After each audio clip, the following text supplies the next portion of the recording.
Just a brief thought. Nothing new. Nothing that hasn't been said before.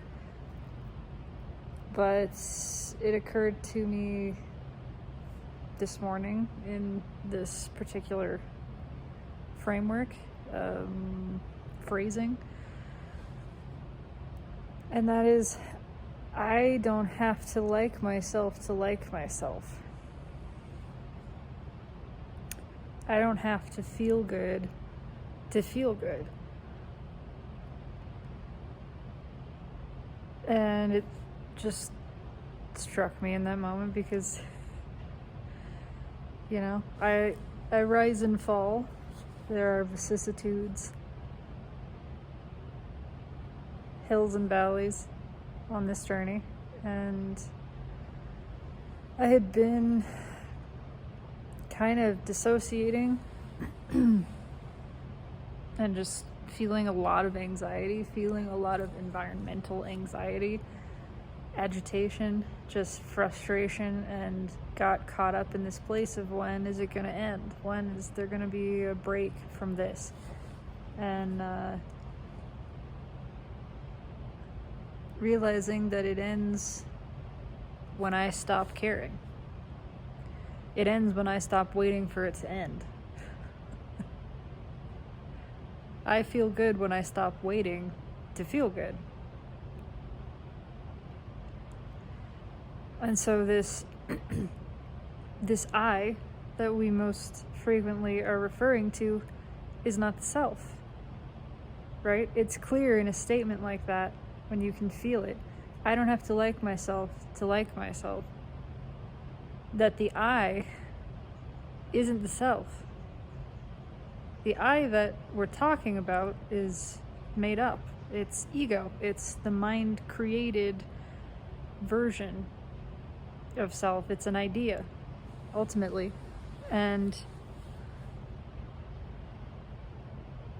my experience of liking myself, my experience of feeling good, does not need to match the rubric laid out by the mentally constructed I for feeling good, for liking myself, because that's ultimately what it is. It has an idea of liking myself. It has an idea of feeling good. It's clearly defined, it's very limited, and it's unrealistic because it represents a single moment in time, a singular version of that experience, when liking myself and feeling good cannot be defined that way, can't be contained. You can't put feeling good in a box. It's never the same thing twice. It's constantly evolving. It's an organic, breathing experience in itself. And so the only way you can get feeling good wrong, the only way you can miss out on feeling good is by trying to feel a certain way and then calling that good.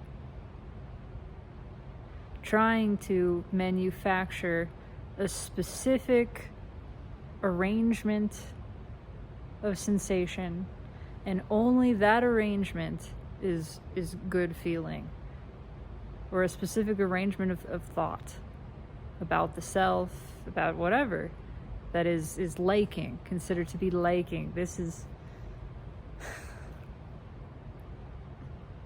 where things get stuck. And it's okay for that I, for that ego, for that mind-created self to have these ideas and to feel that they're not being matched. That's okay. It doesn't mean anything. That's totally fine. That I, which is ego, does not need to like itself. It doesn't need to like anything. It doesn't need to feel good. Doesn't need to feel anything in order for me to. in order for myself to like myself and allow awareness of that experience, in order for myself to feel good and allow the awareness of that experience.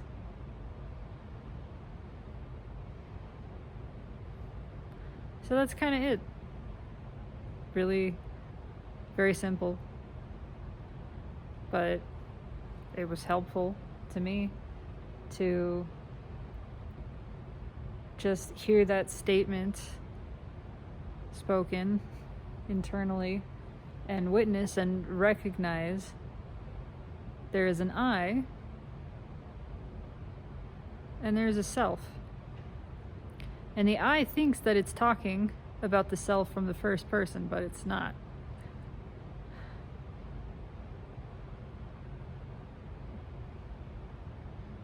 The I is the idea. The self is the experience.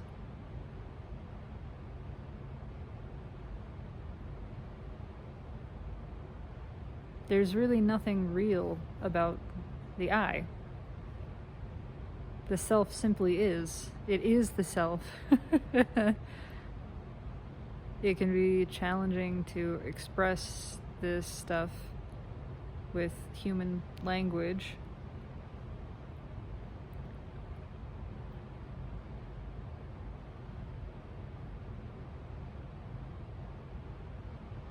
But it really does quite simply illustrate that there is a true self and there is a false self. And the false self is just the idea.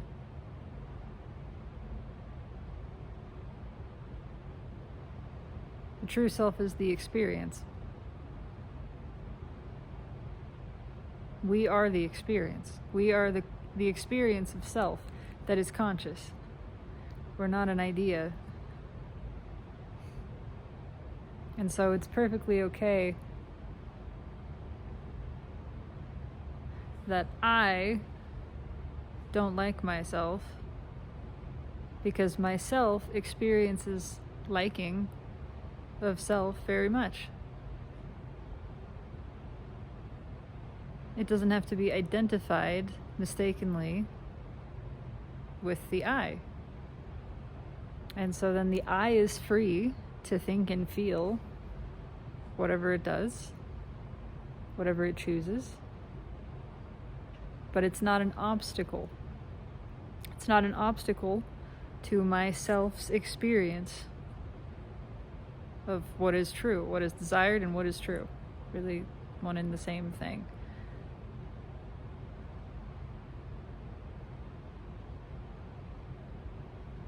So the I, ego, not liking itself is not an obstacle to myself liking myself. This is where English really breaks down.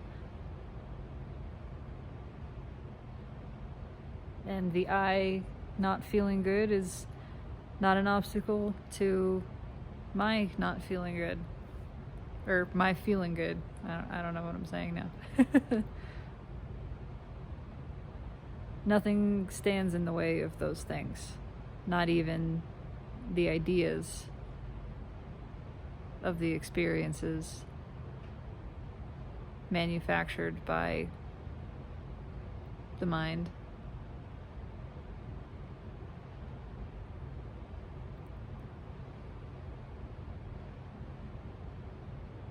So that's it.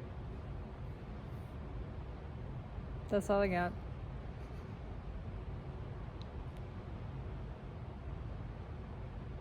But nothing really is so complicated. It is all very simple. And the mind can't stand that because it wants to sink its teeth into something. And this really isn't a place for it. This isn't a place for the mind. This isn't a place that the mind can go. It can't go into being. It tries to make being a doing. I've been experiencing that a lot, certainly. Recently, realizing that the mind was turning being into an action instead of what it actually is, which is conscious, deliberate, passive allowance of what is. It's simply the allowance of this moment to be full of itself.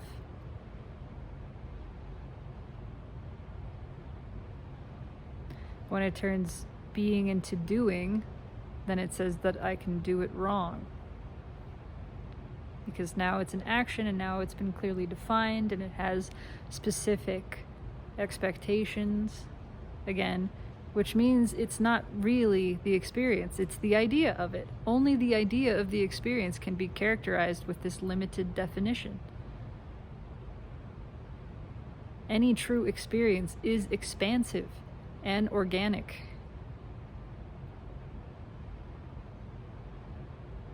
It is impossible to define, it is impossible to recreate, to reproduce. And it's not intended to be reproduced. That's what artificial is the reproduction, the copy of something.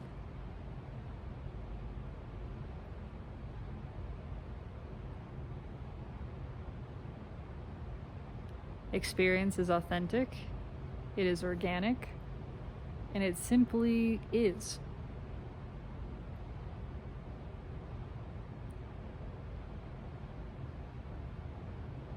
And the mind will turn being into doing, and it will make it a task, a chore that can either be succeeded or failed. And again, the failure is much more likely because it is now trying to recreate its idea of what being is, as opposed to just being, which is really just allowance. And it, again, is never the same, because no moment is the same. It's continuously expanding, continuously evolving. And so true being is simply conscious awareness of the moment being itself, and the invitation, the recognition that the moment is full, it is complete, and the invitation for that moment to be full of itself and to just feel. That's it.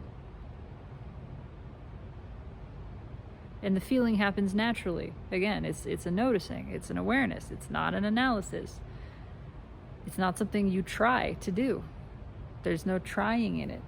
It's just recognizing the fullness of this moment and not attempting to add anything to it, not attempting to layer anything on top of it, to distract from it, to analyze it, to understand it. Just inviting this moment fully.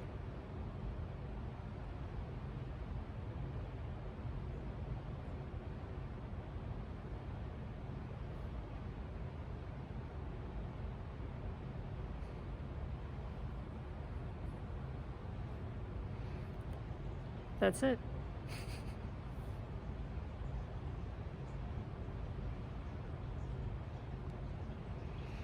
And I believe that is what I'm going to sit here and do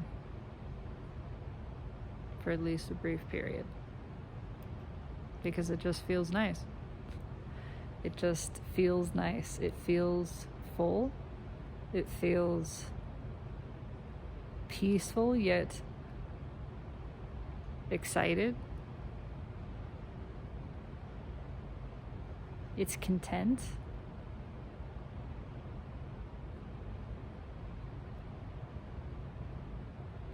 It's satisfied but not over full, it's not cut off from. It's open. It's just open. It just feels open and very much alive and very much joyful.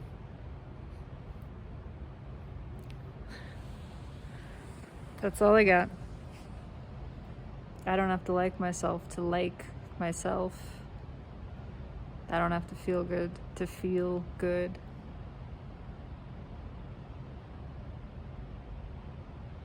Those experiences are mine and are accessible anytime that I recognize that I am not myself. I myself is myself. And the vast majority of the time, that which is called I in my own mind is not.